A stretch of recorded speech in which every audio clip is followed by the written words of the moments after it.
दोस्तों स्टडी 91 में आप सभी का बहुत बहुत स्वागत है। दोस्तों आज आप सभी के समक्ष मैं लेकर हाजिर हूं 1 अप्रैल 2022 के सबसे महत्वपूर्ण करंट अफेयर के प्रश्नों को। चलिए देखते हैं दोस्तों कि कौन कौन से प्रश्न आज हमें पढ़ने जो कि इंपॉर्टेंट है।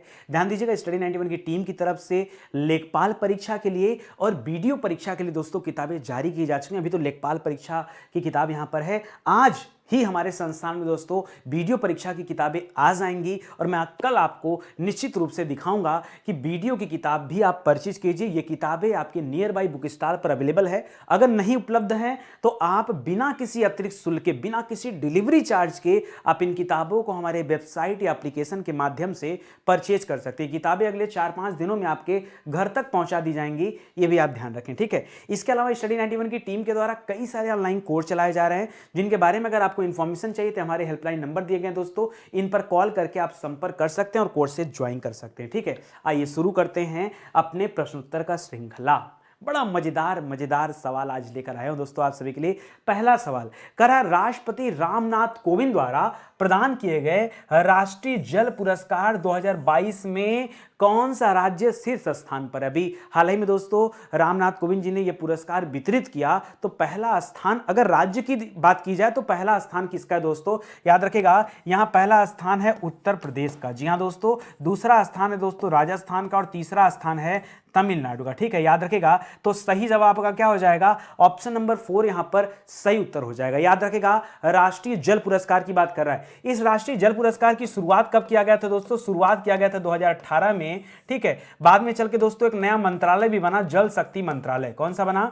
बाद में बना दोस्तों जल शक्ति मंत्रालय बनाया गया। अच्छा, जल शक्ति मंत्रालय के मंत्री कौन है भाई? आपको याद होगा, इसके मंत्री हैं गजेंद्र सिंह शेखावत। कौन है? गजेंद्र सिंह शेखावत इस मंत्रालय के क्या हैं? मंत्री। ये सारी बातें भी आप ध्यान दीजिएगा, ठीक है। फिलहाल तो उत्तर प्रदेश का पहला स्थान, राजस्थान का दूसरा स्थान और तमिलनाडु का तीसरा स्थान है, यह भी आप याद रखिएगा, ठीक है। अच्छा, इस पुरस्कार में दोस्तों और कई सारी कैटेगरियां हैं। मुझे लगता है कि परीक्षा के लिए उन कैटेगरियों को भी आप जानते रहिए। पहला तो कैटेगरी हो गया कि अगर राज्य की श्रेणी की बात किया जाए तो आप जानते हैं। आप जिला भी याद रखिए। अगर जैसे मैंने राज्य का सवाल किया, मान लीजिए आपसे आपकी परीक्षा में जिला पूछ दे कि भाई राष्ट्रीय जल पुरस्कार में कौन सा जिला टॉप पर है, तो क्या बताएंगे दोस्तों? तो सर्वश्रेष्ठ जिला का पुरस्कार दिया गया उत्तर प्रदेश में दोस्तों मुजफ्फरनगर जिला इसको, और पंजाब में दोस्तों शहीद भगत सिंह का जिला है, जहां पर भगत सिंह का जन्म हुआ था दोस्तों, शहीद भगत सिंह नगर, ये पंजाब में है। ये इनको जिला के रूप में चुना गया है, यह भी याद रखेगा। राज्य के रूप में आपको पता है दोस्तों, राज्य के रूप में देखेंगे तो यूपी नंबर 1 पर है, ठीक है। राजस्थान दोस्तों नंबर 2 पर है, राजस्थान क्या है? नंबर 2 पर है। और तमिलनाडु क्या है दोस्तों? नंबर 3 पर है, ठीक है। ये तो राज्य वाइज देख लिया।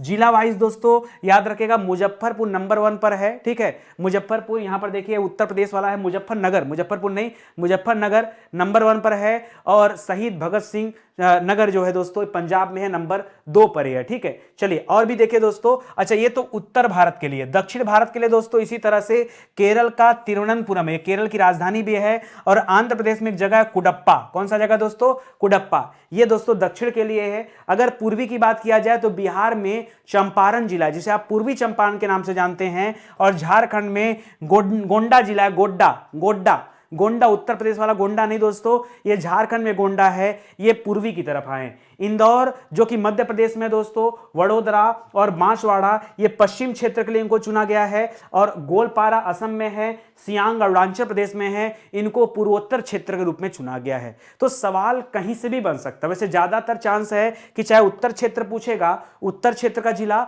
या फिर आपसे राज्य वाइज पूछ सकता है, या फिर आपसे पूछ सकता है दोस्तों सर्वश्रेष्ठ ग्राम पंचायत, ठीक है। तो जाहिर सी बात है दोस्तों, उत्तर क्षेत्र के अलग ग्राम पंचायत है। उत्तर क्षेत्र में दोस्तों ग्राम पंचायत है धसपद, ये अल्मोड़ा में पड़ता है उत्तराखंड में, ठीक है। एक है जमोला, ये राजौरी में पड़ता है जम्मू कश्मीर में। एक है बलुआ, ठीक है, बलुआ ये आपके बनारस में है उत्तर प्रदेश में, ठीक है। ये सर्वश्रेष्ठ ग्राम पंचायत के रूप में इसको राष्ट्रीय जल पुरस्कार के लिए चुना गया। दक्षिण क्षेत्र में दोस्तों एलोरामपुरा पंचायत है दोस्तों, ये कर्नाटक में है। वेल्लापुथुर पंचायत है, तमिलनाडु में है। और केरल में एक और है एल्लापल्ली, क्या नाम है? एल्लापल्ली, ये भी याद रखेगा। इसी तरह पूर्वी में तेलारी पंचायत है, आपके बिहार में है। छिदिया पंचायत ये आपके छत्तीसगढ़ में है, और गुना पंचायत दोस्तों, गुना आपका मध्य प्रदेश में पड़ता है, गुना झारखंड वाला है, ठीक है, गुना मध्य प्रदेश वाला नहीं दोस्तों, गुना झारखंड वाला है, याद रखेगा। इसी तरह पश्चिम क्षेत्र में दोस्तों याद रखेगा तख्तगढ़ है गुजरात में, कंकपारा है दोस्तों, ठीक है, ये भी गुजरात में, और सुरदी है महाराष्ट्र में। उत्तर पूर्वी की बात करेंगे तो सियालसीर है मिजोरम में, अमिड शिम सांगरे है मेघालय में, और चंबाग्रे है ये भी आपके मेघालय में।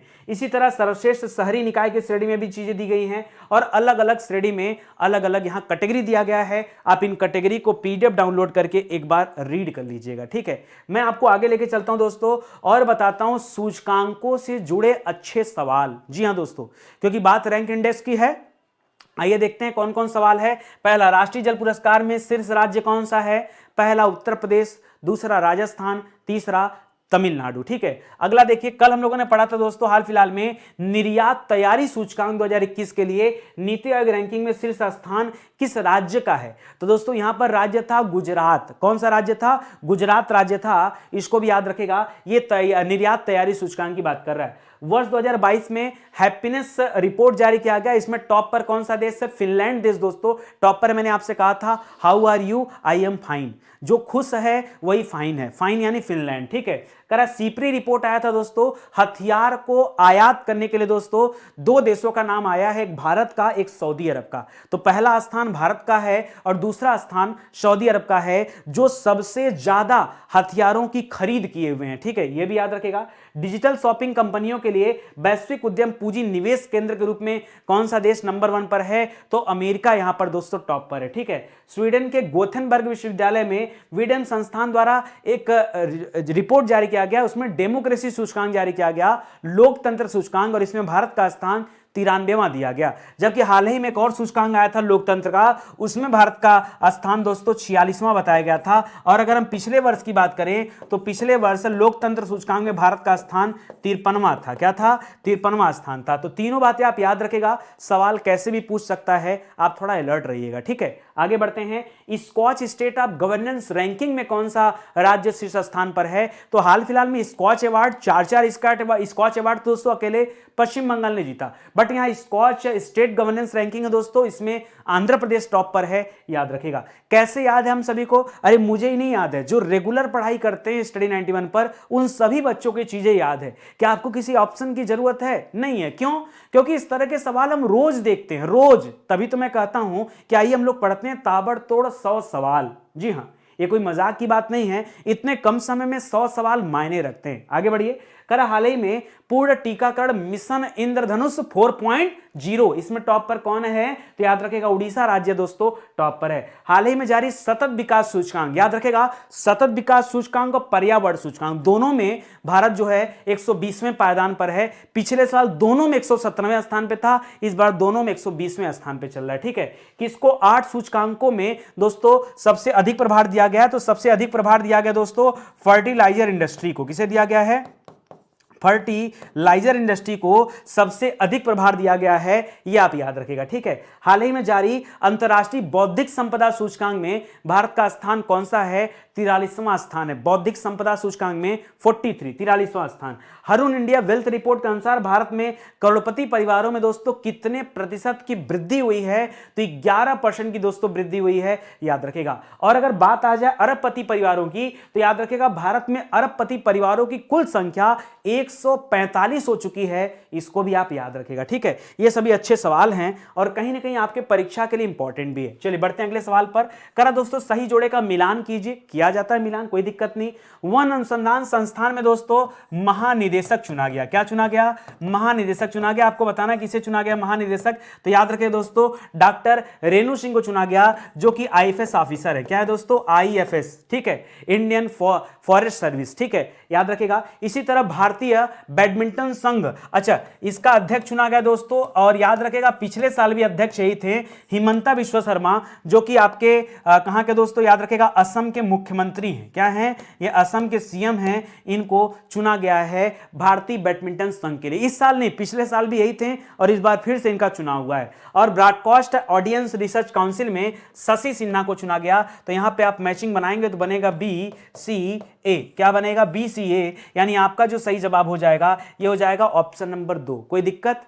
जब कभी अपॉइंटमेंट की बात आती तो मैं ऐसे अपॉइंटमेंट करके पढ़ाना चाहता हूं आपको कि कूट बनाइए ताकि 2-3 लोगों का नाम आपको याद हो जाए। अरे इसी बहाने याद हो जाएगा। मैं चाहता तो आज एक सवाल बना के चला जाता, ठीक है, लेकिन मैं चाहता हूं कि बच्चों को ज्यादा से ज्यादा कैसे फायदा हो। ठीक है, आप समझ गए ना। चलो आइए थोड़ी बातें कर लिया जाता है रेणु सिंह के बारे में। लिख रहा डॉक्टर रेणु सिंह को पर्यावरण वन और जलवायु परिवर्तन मंत्रालय द्वारा देहरादून में वन अनुसंधान संस्थान के अगले निदेशक के रूप में दोस्तों अपॉइंट किया गया है। यह इस संस्थान में अपॉइंट होने वाली दूसरी महिला निदेशक बन जाएंगी। ठीक है, दूसरी महिला निदेशक बन जाएंगे दोस्तों, याद रखेगा। इसके पहले कौन थे? इसके पहले यश रावत थे। ठीक है, याद रखेगा। और अब यश रावत के बाद अगला प्रभार किसके पास आ गया दोस्तों? तो रेणु सिंह के पास आ गया है, वो भी याद रखेगा। ठीक है, और बैडमिंटन एसोसिएशन ऑफ इंडिया जो है दोस्तों, यानी जिसे आप बीआई कहते हैं दोस्तों, उसने अध्यक्ष चुन लिया है 2022 से लेकर 2026 तक के लिए। किसे चुना है? हिमंता बिश्व शर्मा, जो कि असम राज्य के मुख्यमंत्री भी हैं, उन्हें चुना गया है। ठीक है, यह भी याद रखेगा, ये भी आपके लिए बहुत बहुत अच्छा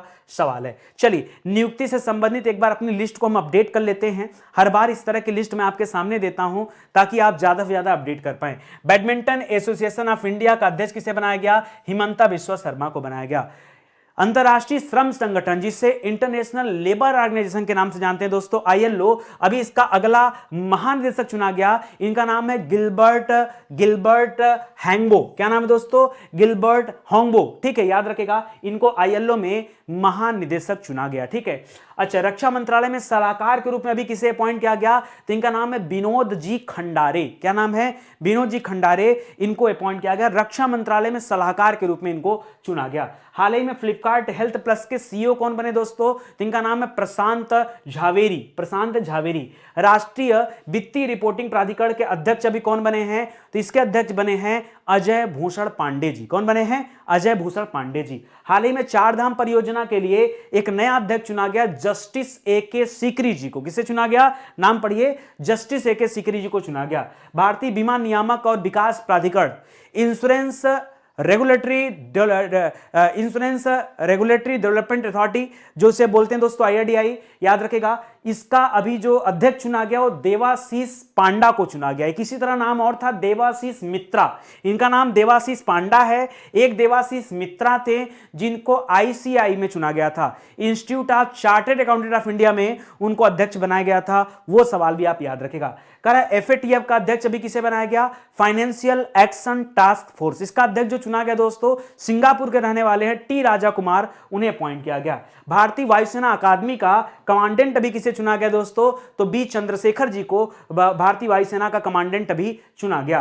कह रहा है विश्व बैंक में किसे मीगा का प्रमुख चुना गया? उपाध्यक्ष पद पर रखा गया जुनैद कमाल अहमद को। किसे? जुनैद कमाल अहमद, जो कि मूल रूप से बांग्लादेश के रहने वाले हैं, याद रखेगा, इन्हें अपॉइंट किया गया है। तो अपॉइंटमेंट से जुड़े कम से कम ये सवाल आपको याद होने चाहिए। देखिए, करंट अफेयर पढ़ना बड़ी बात नहीं है, करंट अफेयर आपको पढ़ते समय याद हो रहा है कि नहीं याद हो रहा है, ये बड़ी बात है। और एक निवेदन है यार आप दोस्तों से, प्लीज यार, अगर आप किसी तरह के सोशल मीडिया प्लेटफॉर्म से जुड़े हैं, व्हाट्सएप से, किसी तरह का व्हाट्सएप ग्रुप है, किसी तरह का टेलीग्राम ग्रुप है, तो वहाँ पे यार अपने वीडियोस को शेयर करिए। बहुत कम वाचिंग रहती है, कहीं ना कहीं लगता है कि यार इतना मेहनत के बाद आप लोग क्या सिला दे रहे हैं। ठीक है, बहुत मेहनत होती है और आप जानते भी भली बात ही कि यहाँ का पढ़ाया हुआ आपके परीक्षा में आता है, 110% आता है। ठीक है, उसके बाद भी अगर आप लोग सहयोग नहीं करेंगे तो कैसे काम चलेगा। निवेदन है, प्लीज वीडियो को आगे बढ़ाइए, जो कुछ ऐड आता है उससे देखिए और फॉरवर्ड कीजिए। ठीक है, चलिए आगे बढ़ते हैं। हरुण ग्लोबल अंडर 40 स्वनिर्मित अरबपति 2022 की सूची में शीर्ष स्थान किसका? पता, जब ये सवाल मेरे सामने आया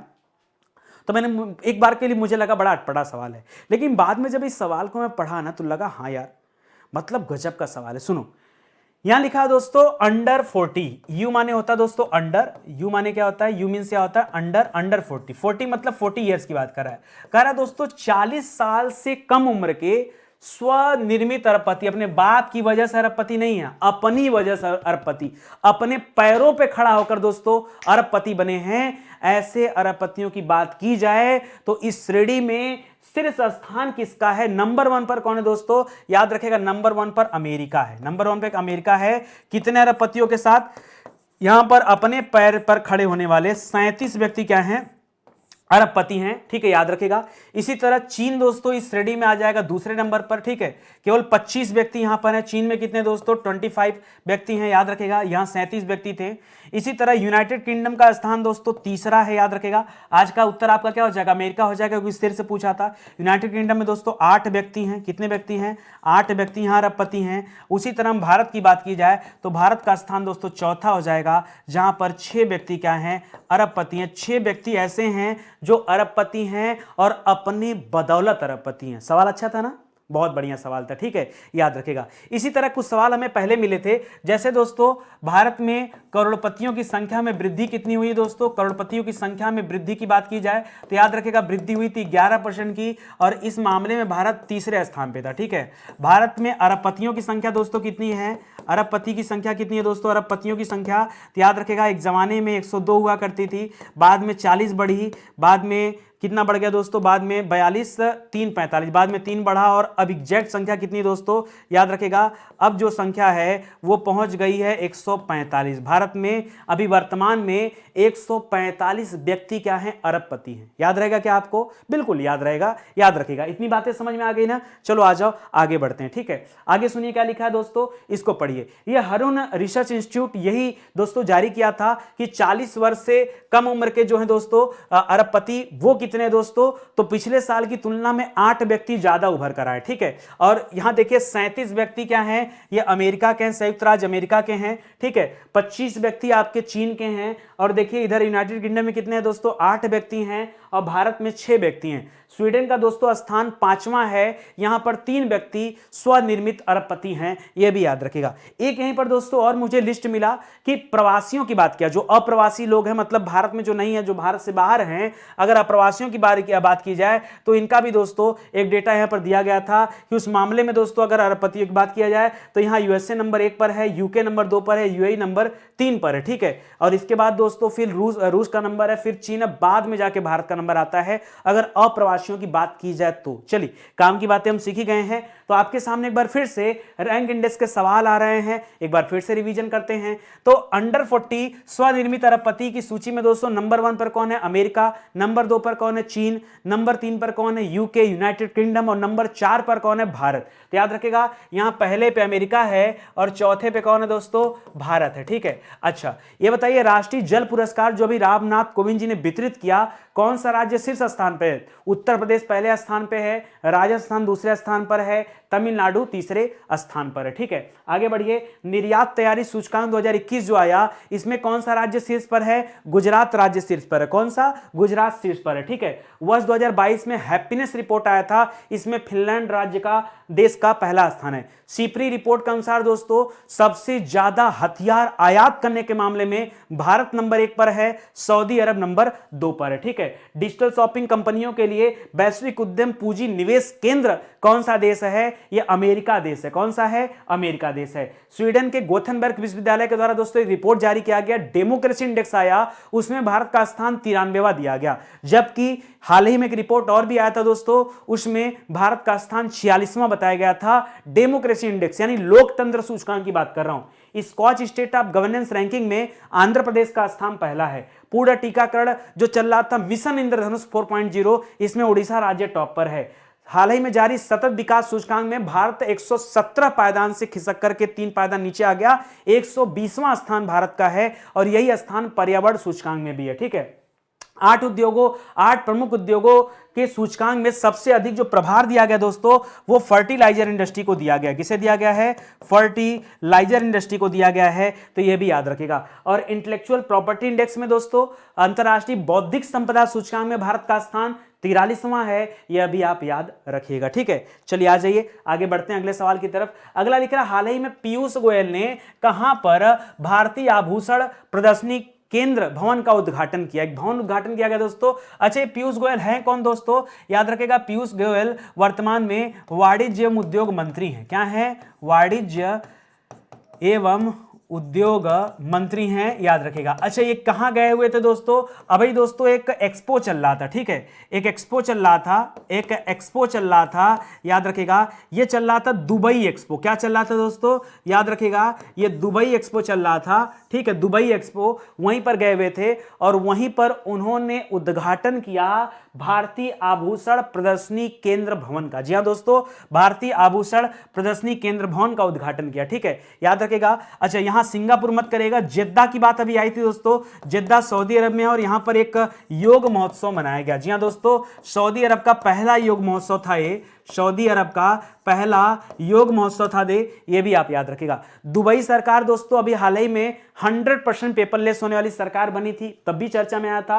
और दुबई जो है ये यूएई देश में पड़ता है, याद रखेगा, और 4.5 दिन का कार्य दिवस भी इसी ने लागू किया था, ठीक है। अच्छा, सूरत की बात मत करेगा दोस्तों। सूरत में कल हम लोगों ने पढ़ा था दोस्तों, यहां पर एक स्टील रोड बनाया जा रहा है। क्या बन रहा है दोस्तों? एक स्टील रोड बनाया जा रहा है। प्लस दोस्तों याद रखेगा, जो बुलेट ट्रेन चलने वाली है, बुलेट ट्रेन, याद रखेगा, उस बुलेट ट्रेन के लिए जो पहला स्टेशन फाइनलाइज हुआ है वो भी सूरत फाइनल हुआ है। हाँ, एक चीज और बता दूं, सूरत में हीरा अनुसंधान संस्थान है, ठीक है, हीरा अनुसंधान संस्थान है दोस्तों, यह भी आप याद रखेगा, ठीक है। अनुसंधान संस्थान, यहाँ हीरा की कटिंग वगैरह होती है, इसके लिए जाना जाता है। तो कहीं ना कहीं आभूषण से इसका संबंध है।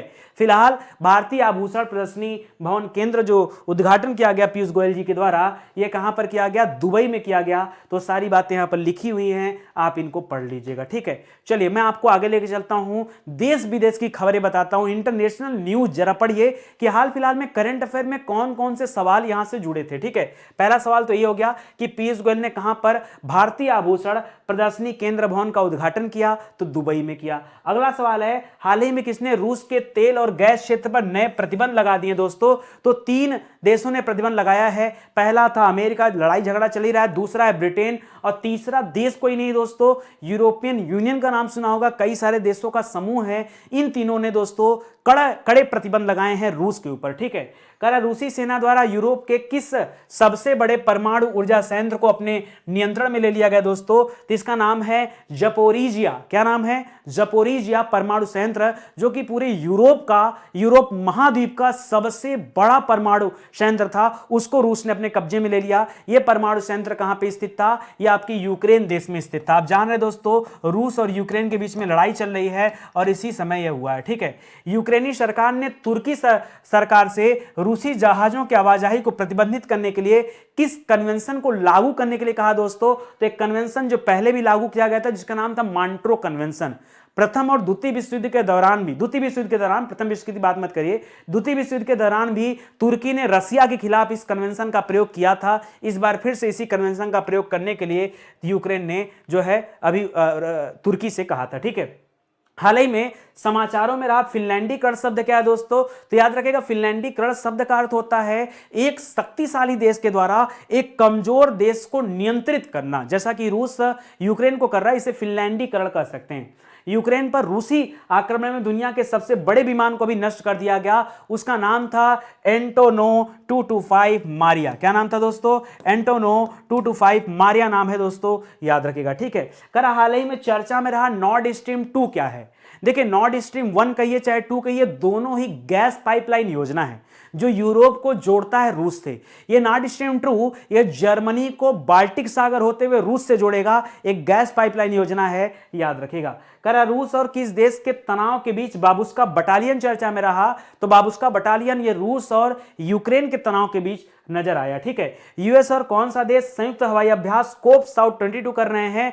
तो अमेरिका बांग्लादेश के साथ ये अभ्यास कर रहा है, कोप साउथ 22। इसको भी ध्यान दीजिएगा। तो देश विदेश से जुड़े दोस्तों ये सवाल जो कि करंट अफेयर में चर्चा में रहे, जरा इनको भी आप ध्यान रखें, ठीक है। आगे बढ़ते हैं, अगला सवाल कह रहा है WHO बोले तो वर्ल्ड हेल्थ ऑर्गेनाइजेशन आप कह सकते हैं, विश्व स्वास्थ्य संगठन और भारत सरकार ने मिल करके किस स्थान पर पारंपरिक चिकित्सा के लिए एक वैश्विक केंद्र बनाने का निर्णय किया है? दोस्तों अभी एक इसी तरह का निर्णय एक और लिया था, आपने सुना था कि गिफ्ट सिटी, ये कहां पर दोस्तों? गिफ्ट सिटी एक जगह है आपके गुजरात में, याद रखेगा गिफ्ट सिटी कहाँ है, आपके गुजरात में है दोस्तों। और यहीं पर न्यू डेवलपमेंट बैंक का नाम सुना होगा, न्यू डेवलपमेंट बैंक का दोस्तों नाम सुना होगा, ठीक है, न्यू डेवलपमेंट बैंक का नाम सुना होगा। ये अपना एक दोस्तों एक कार्यालय यहाँ पर एक अपना ऑफिस खोलने वाला है। ये बैंक क्या खोलने वाला है, एक अपना ऑफिस यहाँ खोलने वाला है। तो ऐसा चर्चा में चल रहा था।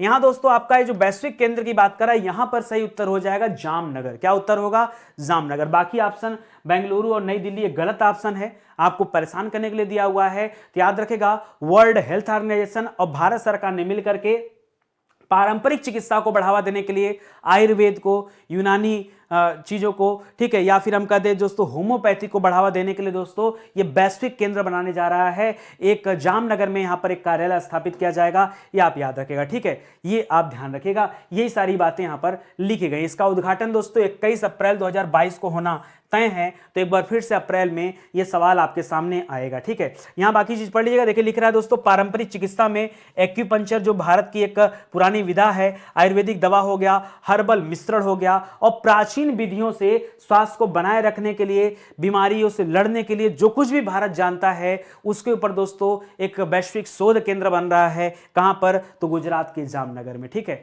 चलिए आगे बढ़ते हैं। राष्ट्रीय समाचार से जुड़े कुछ अच्छे सवाल फिर से देखते हैं। नेशनल न्यूज, इसके पहले हमने आपको पढ़ाया इंटरनेशनल न्यूज, अभी हम लोग नेशनल न्यूज वाला सवाल देख लेते हैं। तो यहां जामनगर हो जाएगा। कह रहे मोदी जी ने कहां पर राष्ट्रीय रक्षा विश्वविद्यालय का उद्घाटन किया। राष्ट्रीय रक्षा विश्वविद्यालय का उद्घाटन दोस्तों मोदी जी ने कहां किया, यह उद्घाटन मोदी जी ने किया था गुजरात की राजधानी गांधीनगर में। कहां पर, गांधीनगर पे, वहां पे किया जा रहा है। WHO global centre for traditional medicine की स्थापना दोस्तों कहां की जा रही है, यह वही वाला सवाल है दोस्तों जो जामनगर में किया जा रहा है। नाइट फ्रैंक द्वारा जारी रिपोर्ट के अनुसार 2021 में विश्व में अरबपतियों की संख्या के मामले में वृद्धि के मामले में भारत किस स्थान पर है, तो भारत का तीसरा स्थान है, याद रखिएगा।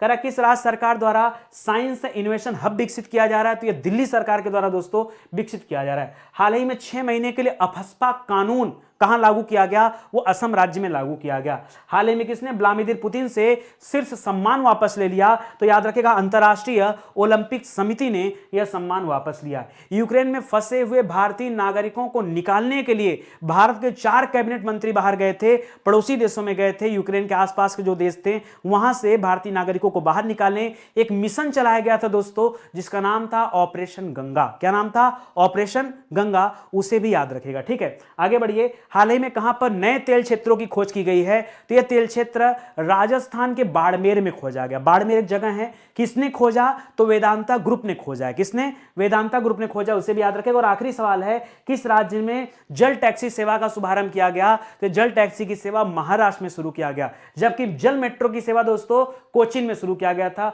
दोनों अलग अलग सवाल हैं, आप ध्यान रखेंगे, ठीक है। चलिए आगे ध्यान दीजिए। स्टडी 91 का जो बेस्ट सेलिंग कोर्स चल रहा है वो चल रहा है हिंदी इंडिविजुअल का बैच। नहीं भरोसा है कोई बात नहीं, आगे आपके एग्जाम आने वाले हैं, जितना लेट करेंगे अपने लिए करेंगे। अच्छी बात यह है कि जितना जल्दी हो सके आप बैच को ज्वाइन कर लीजिए। अभी अप्रैल आ गया दोस्तों, इस अप्रैल में 1 अप्रैल से याद रखिए नया बैच स्टार्ट हो चुका है। अभी 2-4 क्लास ही गई है वहां पे, ठीक है। नया बैच एकदम फ्रेश बैच, हिंदी इंडिविजुअल का बैच। हिंदी तो आना हर परीक्षा में ना, तो क्यों ना हम पहले से पढ़ ले। मैं कहता हूं हिंदी बार बार मत पढ़िए, एक बार पढ़िए और ऐसा पढ़िए कि फिर कोई भी एग्जाम हो, 0 से लेकर टॉप लेवल तक का कोई भी एग्जाम हो, आपको डरना नहीं है। ये जबरदस्त बैच चल रहा दोस्तों। इसके अलावा जो बच्चे टीचिंग एग्जाम की तैयारी कर रहे हैं, हमारे यहां आप सभी को पता है सुपर टेट का और यूपी टेट का तो गजब का बैच चलता है, ठीक है। मतलब बेहतरीन, जितना आप कहिए उतना कम है। हम लोग यार बहुत सारे बैच नहीं चलाते, हम लोग केवल उतना काम करते हैं जितने में हम अपना अच्छा प्रदर्शन कर सके, ठीक है। इसके अलावा अगर आप लेखपाल परीक्षा की तैयारी कर रहे हैं या फिर वीडियो परीक्षा की तैयारी कर रहे हैं दोस्तों, तो इनके लिए भी बैच अवेलेबल है, आप ज्वाइन कर सकते हैं। आइए आगे बढ़ते हैं और आगे बात करते हैं अगले सवाल पर। लिख रहा है हाल ही में किस देश ने सैफ अंडर-18 महिला फुटबॉल चैंपियनशिप का 3रा संस्करण जीत लिया। यह सैफ अंडर-18 का संस्करण ही चल रहा था दोस्तों, जिसमें बांग्लादेश ने भारत को हरा दिया था।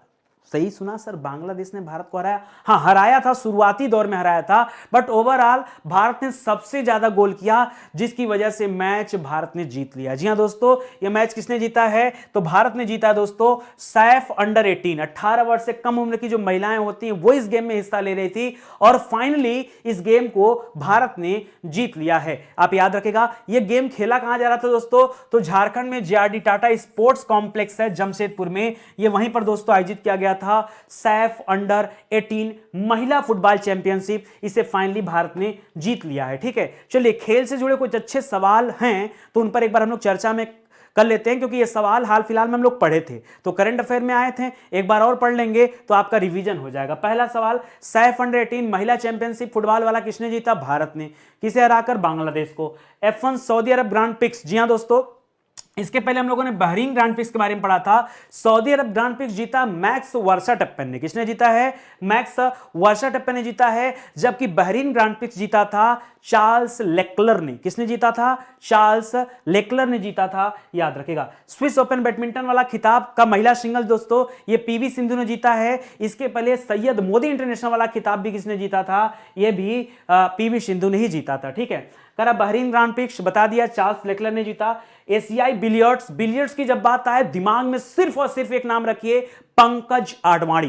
पंकज आडवाणी ने दोस्तों ये गेम जीता है। जर्मन ओपन बैडमिंटन में रजत पदक किसने जीता है? सिल्वर मेडल जीता लक्ष्य सेन ने। हाल ही में लक्ष्य सेन ने लोकिन यू को हराया था, लोकिन यू जिन्होंने वर्ल्ड बैडमिंटन कप चल रहा था दोस्तों, जिसमें लोकिन यू ने हराया था किदाम्बी श्रीकांत को, और बाद में लक्ष्य सेन ने किसे हरा दिया?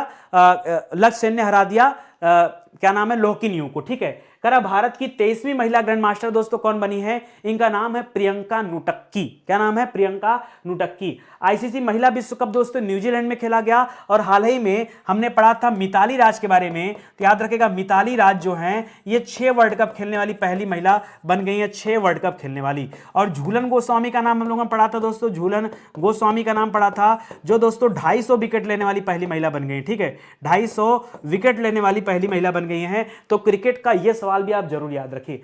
आईएसएसएफ विश्व कप महिलाओं की 10 मीटर एयर पिस्टल प्रतिस्पर्धा में कितना मेडल जीता भारत ने? तो 2 गोल्ड मेडल और 1 सिल्वर मेडल जीता है, जबकि स्टैंजा मेमोरियल बॉक्सिंग जो चल रहा था उसमें 2 गोल्ड मेडल और 1 ब्रॉन्ज मेडल जीता है। तो यह सवाल भी आप याद रखिएगा। ठीक है, चलिए आगे बढ़ते हैं दोस्तों। आगे देखिए, कह रहा हाल ही में स्टॉकहोम जल पुरस्कार, जी हां दोस्तों, स्टॉकहोम जल पुरस्कार अभी किसने जीता है? तो मैं बता दूं, स्टॉकहोम जल पुरस्कार को, इसको एक तरह से दोस्तों नोबेल पुरस्कार कहा जाता है, नोबेल पुरस्कार ऑफ वाटर। ठीक है, याद रखेगा, यह बहुत बड़ा सम्मान है दोस्तों, एक तरह से नोबेल इसे कहा जाता है। ठीक है, और यह पुरस्कार दिया गया किसे? याद रखेगा, यह दिया गया है एमेरिटस विफ्रेड ब्रुटसर्ट को। किसे? ब्रुटसर्ट को दिया गया। गजेंद्र सिंह शेखावत की बात करें दोस्तों, तो गजेंद्र सिंह शेखावत भारत के अंदर जल शक्ति मंत्री हैं। क्या दोस्तों? ये जल शक्ति मंत्री हैं। ठीक है, और ये जो जी अशोक कुमार का नाम दे रहा दोस्तों, हाल ही में इनको स्वच्छ गंगा मिशन के लिए दोस्तों अपॉइंट किया गया था। ठीक है, स्वच्छ गंगा मिशन के लिए दोस्तों इनको अपॉइंट किया गया था, ये भी याद रखेगा। डेनिस पार्नेल सुलीवन दोस्तों, इनको अभी एबेल पुरस्कार दिया गया। एबेल पुरस्कार जो कि गणित का नोबेल कहा जाता है, इसको क्या कहा जाता है? इसको गणित का नोबेल कहा जाता है, गणित का नोबेल कहा जाता है, अभी इनको दिया गया था। ठीक है, ये भी आप याद रखेगा। ठीक है, आपके लिए अच्छा सवाल है। अच्छा, शिवम त्रिपाठी जी का एक कमेंट आया था कि सर आपने रामानुजाचार्य पुरस्कार कहा। नहीं, रामानुजाचार्य पुरस्कार नहीं, रामानुजम पुरस्कार है दोस्तों, जो गणित के क्षेत्र में दिया जाता है, और ये दिया गया है नीना गुप्ता जी को। याद रखेगा, गलती से हो सकता है कि ध्यान न दिया हूं, रामानुजाचार्य मेरे मुंह से वर्ड निकल गया। रामानुजाचार्य एक संत हैं जिनकी अभी एक प्रतिमा का उद्घाटन हैदराबाद में किया गया, मोदी जी ने किया था दोस्तों। 216 फीट की ऊंची प्रतिमा है, दुनिया की दूसरी सबसे ऊंची बैठी हुई प्रतिमा है। याद रखेगा, संत रामानुजाचार्य की, वो रामानुजाचार्य है। इस पुरस्कार का नाम जो गणित के क्षेत्र में दिया जाता है रामानुजम पुरस्कार है, याद रखेगा। फिलहाल तो यहां पर ऑप्शन नंबर 2 हो जाएगा आपका सही जवाब। ठीक है, इसको याद रखेगा, यह आपके लिए अच्छा सवाल है। ठीक है, चलिए आगे बढ़ते हैं दोस्तों। अच्छा, एक और शिवम त्रिपाठी जी का कंफ्यूजन था कि सर वो कच्छकरण आपने गुजरात राजस्थान बोल दिया था क्या? नहीं, राजस्थान में कच्छ का रण तो नहीं है। कच्छ का रण जो है दोस्तों स्पेशली गुजरात में, ठीक है। और इसी कच्छ के रण में दोस्तों सबसे बड़ा सोलर पावर प्लांट लगाया जा रहा है, ठीक है, क्योंकि पूरा कच्छ का रण खाली है, ठीक है, वहां जंगली गधे पाए जाते हैं, तो वहां पर सोलर पावर प्लांट लगाया जा रहा है जो कि भारत का सबसे बड़ा सोलर पावर प्लांट है। जो तमिलनाडु वाला आपने पढ़ा था वो था तैरता हुआ सौर सनशिप, मतलब तैरता हुआ सोलर प्लांट। अब देखिए अंतर होता है ना, जैसे कहा गया सबसे लंबी सड़क, फिर कहा गया सबसे ऊंची सड़क, फिर कहा गया सबसे चौड़ी सड़क, है कि नहीं, फिर कहा गया समुद्र के ऊपर सड़क, तो अलग अलग मायने हैं। उसी तरह से उसका भी अलग अलग मायने हैं। वो थल पे लगाया गया है, ये जल में लगाया गया है, क्योंकि तैरता हुआ है इसलिए तेलंगाना वाला आया, तमिलनाडु वाला आया था, ठीक है। और ये हमेशा अपडेट होते रहते हैं, आज तमिलनाडु सबसे बड़ा लगाया, कल को कोई और सबसे बड़ा लगा देगा। जैसे सिंगापुर में तैरता हुआ सौर पावर प्लांट सौर सनशिप दुनिया का सबसे बड़ा सौर शिप था, वो सिंगापुर में था। अब सिंगापुर ही जाकर इंडोनेशिया में अपने देश से भी ज्यादा बड़ा सौर संचिप लगा रहा है, तो अब तो सिंगापुर पीछे हो गया, इंडोनेशिया नंबर 1 पर हो गया। वर्तमान में इंडोनेशिया नंबर 1 पर है। सबसे बड़ा तैरता हुआ सौर ऊर्जा संचिप कहां पर है? ये इंडोनेशिया में है, ये वर्तमान में है। ये 1 अप्रैल 2022 के दिन ये मैं बता रहा हूं, ठीक है, इसको ध्यान में रखिएगा। तो इसको आप पढ़िए आराम से, या आप याद रख सकते हैं। चलिए अवार्ड वाला सवाल फिर से एक बार पढ़ लेते हैं। चलिए, क्या है स्टॉकहोम जल पुरस्कार? दोस्तों याद रखेगा किसे दिया गया, तो ये दिया गया, नाम इनका थोड़ा अलग है, एमिरेट्स विफ्रेड ब्रुट्सर्ट नाम है, ठीक है। इनको अभी स्टॉकहोम जल पुरस्कार दिया गया। हाल ही में कितने सांसदों को lifetime achievement APJ Abdul Kalam पुरस्कार दिया गया? तो याद रखेगा 11 सांसदों को दिया गया था, ठीक है। 94वां ऑस्कर अवार्ड में दोस्तों बेस्ट पिक्चर का खिताब कोड मूवी को मिला। किसे? याद रखेगा कोडा मूवी है, इसे दिया गया। कर हाल ही में ड्यून फिल्म को 6 ऑस्कर मिला, उसमें से 1 ऑस्कर भारत के नमित मल्होत्रा को मिला, क्योंकि इनकी कंपनी ने इस ड्यून मूवी के लिए क्या बनाया था? वीएफएक्स क्रिएट किया था, ठीक है, इसके लिए वीएफएक्स। गणितज्ञ का एबल पुरस्कार गणित के क्षेत्र में दिया जाता है, एबल पुरस्कार ये दिया गया डेनिस पानेल सुलिवन को, ठीक है। नीति आयोग ने 5वें विमेन ट्रांसफॉर्मिंग इंडिया अवार्ड्स के अंतर्गत 75 महिलाओं का चुनाव किया। स्पोर्ट स्टार एसएज अवार्ड में पुरुषों में नीरज चोपड़ा को चुना गया और महिलाओं में मीराबाई चानू को चुना गया। याद रखेगा, अगर हम यहां महिला की बात करें तो यहां चुना गया मीराबाई चानू को। किसे चुना गया?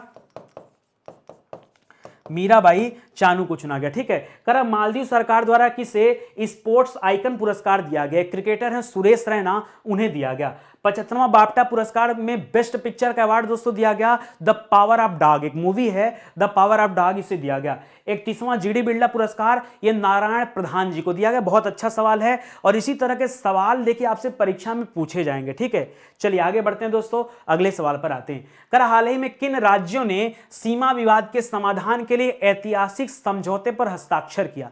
देखिए मैं आपको बता दूं, भारत के अंदर ही बहुत सारे ऐसे राज्य हैं जहां पर सीमा विवाद चल रहे हैं। कहीं राज्यों में नदी को लेकर विवाद है, कहीं जल को लेकर विवाद है, तो कहीं सीमा को लेकर ही विवाद है। इस विवाद को सुलझाया किसने? तो वर्तमान में हमारे गृह मंत्री हैं, वर्तमान में हमारे गृह मंत्री अमित शाह जी। अमित शाह जी ने इस मामले को सुलझाया। अमित शाह इस बैठक में मौजूद थे, और यहां 2 राज्य थे दोस्तों। एक राज्य है असम, एक राज्य कौन? असम, और दूसरा राज्य दोस्तों मेघालय, ठीक है, असम और मेघालय। अगर हम असम मेघालय की बात करें तो इनकी सीमा 800 किलोमीटर, 850 से अधिक, इतनी लंबी सीमा रेखा इनकी है।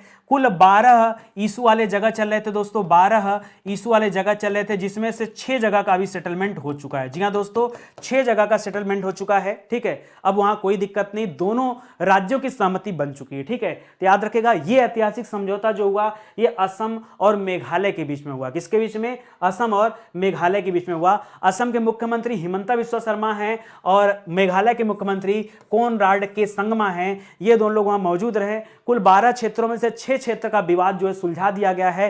884 किलोमीटर लंबी सीमा, मैंने कहा 850 किलोमीटर से अधिक की सीमा है, याद रखिएगा, ठीक है। अमित शाह बीच में मौजूद रहे और इसका समाधान कर दिया गया, ठीक है। तो ये बहुत अच्छा सवाल है, इसको आप आराम से चाहे तो पढ़ सकते हैं। चलिए आगे लिख रहा है दोस्तों, राष्ट्रीय समाचार से जुड़े जो सवाल एक बार फिर से रीड कर लेते हैं। पहला यही हो गया सवाल कि सीमा विवाद अभी जो समझौता हुआ किन राज्यों के बीच हुआ? तो मेघालय और असम राज्य के बीच में हुआ है। WHO और भारत सरकार मिल करके कहां पर एक वैश्विक केंद्र बनाने जा रहे हैं? तो जामनगर गुजरात में बनाने जा रहे हैं। मोदी जी ने कहां पर राष्ट्रीय रक्षा अकादमी का उद्घाटन किया, तो ये गांधीनगर में किया गया। WHO global centre for traditional medicine का स्थापना, वही वाला सवाल है, जामनगर में किया जा रहा है। नाइट फ्रैंक द्वारा एक रिपोर्ट जारी किया गया कि भारत में अरबपतियों की संख्या में वृद्धि वाला देखा जाए हिसाब किताब, तो किस रैंक पर है भारत, तो तीसरे रैंक पर है। पहला अमेरिका, दूसरा चीन, तीसरा भारत चल रहा है। किस राज्य द्वारा साइंस इनोवेशन हब विकसित किया जा रहा है, तो दिल्ली सरकार कर रही है। 6 महीनों के लिए अफस्पा लगाया गया दोस्तों, पहले भी लगा था, अभी उसी अफस्पा को बढ़ा दिया गया दोस्तों, ये असम राज्य में बढ़ाया गया। किसने व्लादिमीर पुतिन से शीर्ष सम्मान वापस ले लिया, अंतरराष्ट्रीय ओलंपिक समिति ने वापस लिया। यूक्रेन में फंसे भारतीयों को निकालने के लिए 4 कैबिनेट मिनिस्टर को बाहर भेजा गया और ऑपरेशन गंगा चलाया गया। ये सभी सवाल आपके लिए अच्छे सवाल हैं, ठीक है, नेशनल न्यूज से संबंधित, तो इन्हें भी आप याद रखिए। आगे बढ़ते हैं। हाल ही में किस देश के प्रधानमंत्री के खिलाफ अविश्वास प्रस्ताव पेश किया गया? जी हां दोस्तों, अविश्वास प्रस्ताव जो भी पेश किया गया, ये अच्छा मैं बात करूं अगर म्यांमार की, तो म्यांमार में दोस्तों आपातकाल चल रहा है, आपको पता होगा म्यांमार में आपातकाल चल रहा है। वहां के जो सेना प्रमुख थे उनका नाम था हलैंग, वहां के सेना प्रमुख थे उनका नाम है हलैंग, ठीक है। हलैंग वहां के वर्तमान में क्या है दोस्तों, कार्यवाहक प्रधानमंत्री हैं, याद रखेगा, इसकी स्थिति तो खराब ही है। श्रीलंका को कहा गया दोस्तों कि 2022 के अंत तक ये दिवालिया हो जाएगा, ठीक है। मानवीय संकट चल रहा है दोस्तों, यहाँ पर ये दिवालिया होने की कगार पर है, दिवालिया होने की कगार पर है दोस्तों, ठीक है। वहीं अगर नेपाल की बात करते तो नेपाल में अब स्थिति कुछ हद तक ठीक हो चुकी है। हाँ, पाकिस्तान की बात करें तो पाकिस्तान की स्थिति खराब चल रही है, ठीक है। अभी आप पढ़ रहे थे, मैं देख रहा था 2 दिन पहले, पाकिस्तान एक मिसाइल टेस्टिंग कर रहा था, अपने ऊपर ही गिरा लिया, ठीक है। तो काफ़ी चीज़ें चल रही हैं इसके अपोजिट में। याद रखेगा, पाकिस्तान के प्रधानमंत्री इमरान खान हैं, उनके खिलाफ अभी अविश्वास प्रस्ताव पेश किया गया। अभी आगे कुछ नहीं हुआ है क्योंकि अभी उतना फ्लोर टेस्टिंग उतना मजबूत नहीं हो चुका विपक्ष का। हाँ, विपक्ष में कई सारे पार्टियां धीरे धीरे बढ़ रही हैं और ऐसा लग रहा है कि तख्ता पलट हो जाएगा पाकिस्तान में, ठीक है। इन चीज़ों को पढ़िएगा, आपको मिलेगा अच्छी अच्छी बातें यहाँ पर। चलिए, इंटरनेशनल न्यूज़ से जुड़े कुछ अच्छे सवालों को एक बार फिर से रीड कर लेते हैं। किस देश में अभी दोस्तों अविश्वास प्रस्ताव पेश किया गया, तो पाकिस्तान में।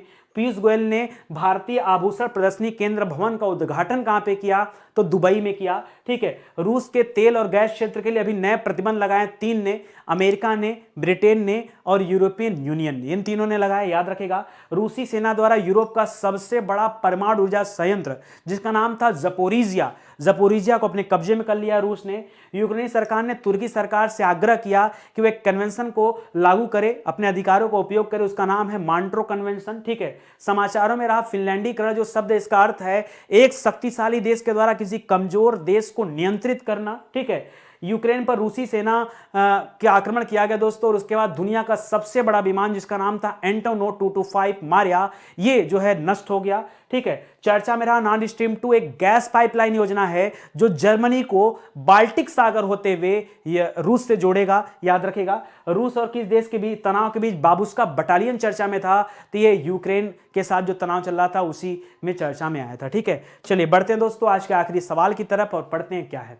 हाल ही में किस हवाई अड्डे ने विंग्स, जी हां दोस्तों, विंग्स इंडिया 2022 में कोविड चैंपियन पुरस्कार जीता है। कोविड अब तो पूरी तरह समाप्त हो गया, एक तरह से कह सकते हैं, ठीक है। अभी एकदम नहीं समाप्त हुआ है, हाँ, लेकिन अब ऐसी कोई भयावह स्थिति नहीं है। कोविड चैंपियन पुरस्कार दोस्तों किसे दिया गया? हाल ही में दोस्तों आपने एक जेनेसिस पुरस्कार पढ़ा था, एक जेनेसिस पुरस्कार पढ़ा था, मेरा दिल कर रहा है जेनेसिस पुरस्कार आपसे सवाल जरूर आएगा परीक्षा में। जेनेसिस पुरस्कार के लिए चुना गया था दोस्तों अल्बर्ट बोरला को। किसे चुना गया था? अल्बर्ट बोरला को चुना गया था, ठीक है। यहां कोविड चैंपियन पुरस्कार की बात कर रहा है और अभी कोविड चैंपियन पुरस्कार दिया गया दोस्तों कोचीन इंटरनेशनल एयरपोर्ट लिमिटेड को। किसे?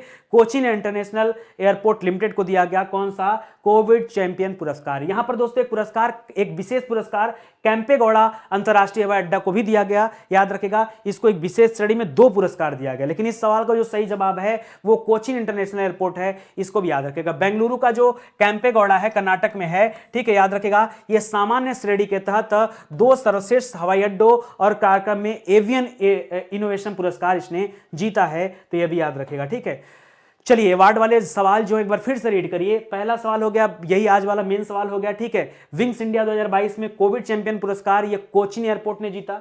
स्टॉकहोम जल पुरस्कार दोस्तों, इसका नाम थोड़ा सा अलग है लेकिन फिर भी याद रखेगा, बुटसर्ट, याद रखिए शॉर्टकट में बुटसर्ट ने जीता, ठीक है। कितने सांसदों को दोस्तों सांसद रत्न पुरस्कार दिया गया, या फिर इसे आप एपीजे अब्दुल कलाम पुरस्कार भी कहते हैं, lifetime achievement APJ Abdul Kalam पुरस्कार 11 सांसदों को चुना गया। 94वां ऑस्कर में बेस्ट पिक्चर का अवार्ड कोडा मूवी को दिया गया। ड्यून को मिले 6 अवार्ड में से 1 अवार्ड नमित मल्होत्रा को दिया गया, जो ड्यून के लिए वीएफएक्स क्रिएट किए हुए थे। ठीक है, हाल ही में किस गणितज्ञ को एबेल पुरस्कार दिया गया? इनका नाम है डेनिस पार्लेन सुलिवन नाम है। ठीक है, नीति आयोग ने अपने 5वें वीमेन ट्रांसफॉर्मिंग इंडिया अवार्ड में 75 महिलाओं का चुनाव किया। स्पोर्ट एसेज अवार्ड में पुरुषों के लिए चुना गया जो अवार्ड दिया गया नीरज चोपड़ा को दिया गया, और महिलाओं में मीराबाई चानू को दिया गया। मालदीव सरकार ने किसे स्पोर्ट्स आइकन पुरस्कार दिया? ये सुरेश रैना को दिया। और 75वें बाफ्टा पुरस्कार में बेस्ट पिक्चर का अवार्ड ये the power of dog movie को चुना गया इसमें। ठीक है, तो ये सभी सवाल आज के लिए इंपॉर्टेंट थे। कम से कम इतने सवाल तो आपको याद होने ही चाहिए, और साथ में रहेंगे तो रिवीजन अच्छा होगा। फिर से एक बार कर रहा हूं दोस्तों, वीडियो परीक्षा उम्मीद है बहुत जल्द होने वाली। ज्यादा से ज्यादा दोस्तों आपके पास 1 से 1.5 महीने का समय है, और अब किताबें भी आ चुकी हैं। आज से आप किताबों को ऑनलाइन चेक कर सकते हैं दोस्तों। आज शाम को किताबें ऑनलाइन अवेलेबल हो जाएंगी, आप ऑर्डर लगाइए। और हाँ, वीडियो की जो किताब है दोस्तों, इसमें बाई 1 गेट 1 का एक ऑफर रखा हूं, मतलब एक किताब पर एक मॉडल टेस्ट पेपर की किताब दोस्तों निःशुल्क दिया जा रहा है। 4-5 पे नहीं, 1 पे 1 फ्री दिया जा रहा है दोस्तों। ये आपके परीक्षा के लिए दिया जा रहा है, क्योंकि समय कम है, इसलिए सोचा जा रहा है कि कैसे भी करके आपकी ज्यादा से ज्यादा मदद की जाए। ठीक है, तो ये काम है दोस्तों। आइए आप जुड़िए और अच्छे से तैयारी कीजिए। ठीक है, तो यहाँ पर कई सारे ऑनलाइन बैच भी चलते हैं, ये हमारे हेल्पलाइन नंबर हैं। अगर किसी तरह का आपको सहयोग की जरूरत है तो आप कॉल करें और संपर्क करें। ठीक है, मिलते हैं अगले लेक्चर में, तब तक के लिए धन्यवाद। जय हिंद, जय Bharat. Thank you so much.